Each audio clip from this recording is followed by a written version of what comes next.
Baba. Mpe mkono. Nipe mkono huyo? Wewe simjui. Aliwa mbegu kwa mwanangu. Mpe mkono huyu. Huyu mimi simfahamu.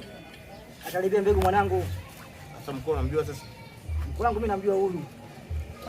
Sio mimi. Uso mkono. Huyu ndo mkono wangu.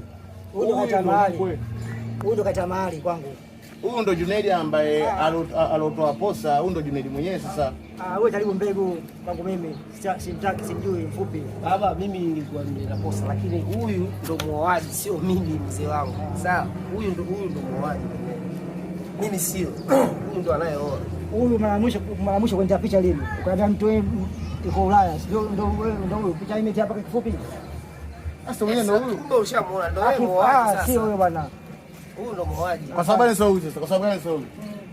Analibia mbegu mwanangu, analibia mbegu. Kwa sababu gani sio huyu? Sio huyu. Kwa sababu gani? Mfupi. Si ndo huyu? Sio mwanangu. Kwa nini nataka mkuu mrefu mfupi?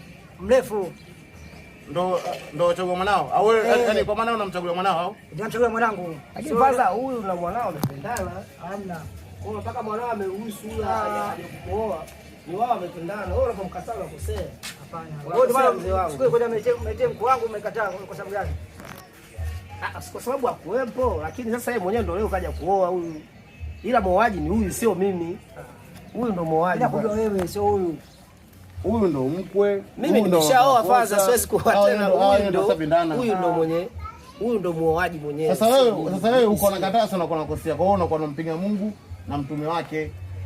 Afanye mpinge Mungu na mtume wangu kuliko kwa mtu mfupi kama huyu. Kwa sababu yani kwa maana uko tayari uingie motoni kwa sababu unataka kufungisha ndoa? Ndio, kwa sababu mtu mfupi kama huyu.